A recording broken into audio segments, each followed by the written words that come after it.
Hi friends, welcome to another Chapel Online. I pray that wherever you are today, that this message is an encouragement to you, and I would also encourage you to take the initiative to be reaching out to one another, whether it be calling or texting, just making sure that everyone's okay and still feeling part of the community during this difficult and challenging time. Today I want to talk to you about an image that Jesus gives us right towards the end of the Sermon on the Mount. The Sermon on the Mount it's Jesus' way of describing what life in the kingdom of God is like. It's his way of describing human flourishing. It's his way of articulating what the life of God is like in the kingdom. And right towards the end of the Sermon on the Mount, Jesus describes this picture of a narrow gate and a wide gate. It's in Matthew chapter 7, verses 13 to 14, if you'd like to follow along. Enter through the narrow gate. For wide is the gate, and broad is the road that leads to destruction, and many enter through it. But narrow is the gate, and difficult is the way that leads to life, and there are few who find it. This comes right, remember, at the end of Jesus describing what life in the kingdom is like. And he says to experience this, it's going to be like going through a narrow gate. When I was younger, I used to think this narrow gate meant believing the right things. But I've since come to understand that that is not what Jesus is talking about. The gate is narrow and it's hard to enter, not because the moral standards are so stringent or the required knowledge is so specific. It's hard to enter because you can't get through with all of your stuff. Now, I don't know if you've ever been caving, where you enter into a cave, and as you descend down into it, the cave walls often come in closer and closer and closer until you get to a point where you're struggling to fit through. And perhaps you've got a big caving or mountaineering backpack on, and you've got like an abseiling rope and maybe a torch and a first aid kit and like a pack of Doritos and some Solo, all the essentials for caving. And you get to this point where you go, I can't fit through this narrow gap with this backpack on. And you have to make a choice.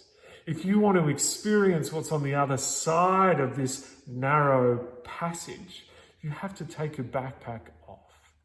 And in a way, Jesus is saying that here. He's saying the path that leads to the real life, the life that I have described, is narrow. And it's not that it's impossible to enter. You can get through it. In fact, it's the perfect size for you to get through. But it's not big enough for you plus something else. It's not big enough for you plus all of your baggage. It's not big enough for you and, say, a suitcase that's full of anger. It's not big enough for you and a backpack that's been stuffed full of resentment. You're not going to fit if you've got a whole lot of shopping bags of self-righteousness. And even if you've got shoe boxes, like stuffed full of self-centeredness that you got on special, even they won't fit through. It's only big enough for you. See, you can carry all the stuff that you want through the wide gate, by all means. Get all the shopping, all the baggage, like stuff that backpack full of resentment. Maybe you've got like a cargo bag full of offense. You might even want to hire a trailer and fill it up with stuff, because this wide gate, this is like a 4-lane highway. It's easy. It's cruise control on. Everyone takes it. If you want to go that way, great. But Jesus says, do you know what? That road, it leads to misery. It leads to loneliness.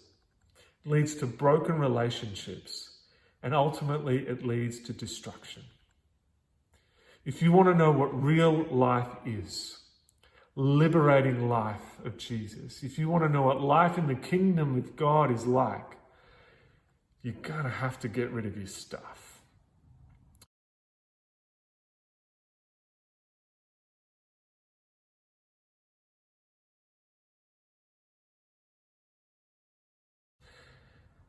And Jesus is saying that this path is hard to find.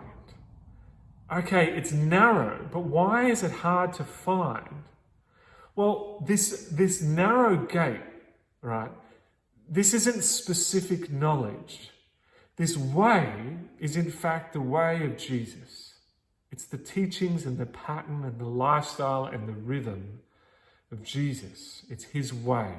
And the way of Jesus is the way of love. And friends, love often looks like losing. And so people don't find it because who wants to lose? No one wants to lose, all right? I want to take the winning road. I don't want to take the road of loss, of letting go. But Jesus is saying this is the way to real life. Love often looks like losing. Jesus could have ridden into Jerusalem on a war horse. He could have been crowned king. He could have received military honors. He could have, it could have been good in a way, he could have enacted revenge and retaliation against this oppressive empire that was crushing his people. I mean, who doesn't have revenge fantasies, right? Of just ways we'd love God to just smite someone who's really annoying us. Wouldn't that be an easy road to take? And Jesus takes a different path. He humbles himself and he rides in on a donkey. I mean, that's not impressing anyone. And then he allows himself to be captured. And even while these people are murdering him on a cross, when he could have, the scriptures say, called down legions of angels to take them out, what does he do? He prays for his murderers. He prays for the people who were killing him, that they would be forgiven. This looks like losing. Who would choose this? See, the way of Jesus is so countercultural to the way of the world that it looks foreign and it looks like losing. But Jesus says this is what the kingdom of God is. It's upside down from the way of the world. That's why Jesus says, you know what? If you want to experience real life, you can't hold on to your life.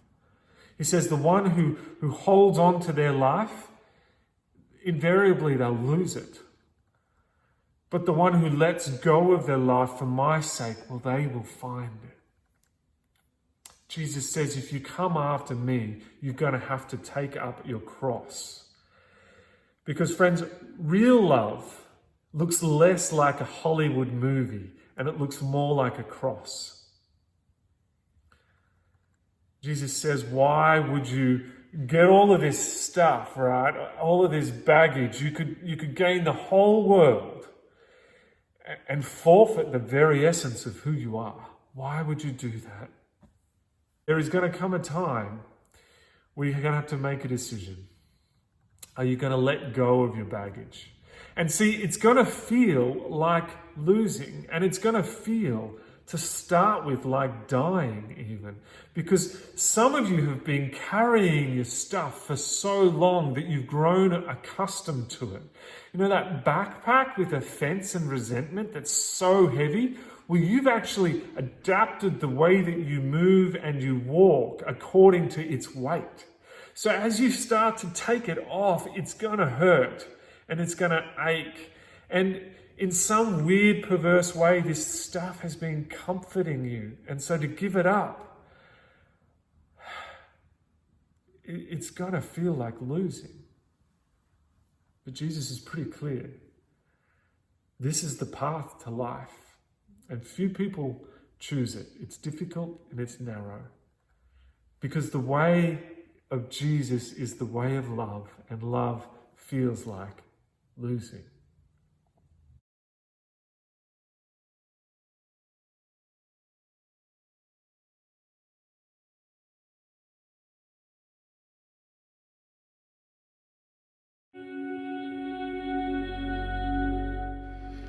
The narrow gate is the wide embrace.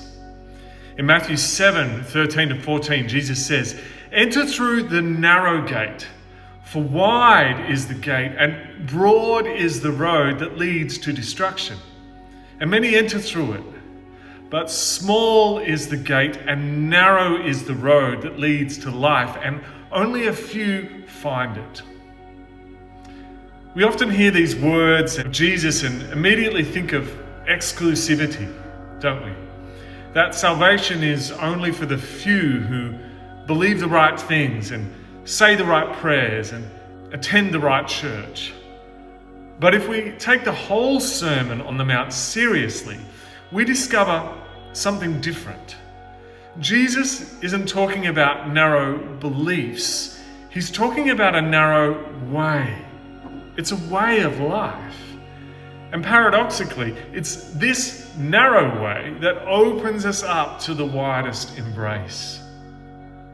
Jesus begins the Sermon on the Mount not with doctrine, but with blessing. Blessed are the poor in spirit, those who mourn, the meek, the merciful, the peacemakers. These are not narrow categories of the elite or religiously qualified. These are the overlooked, the broken, the ones the world says don't matter, the ones Jesus draws near. The narrow path, it turns out, begins in humility, not self-righteousness.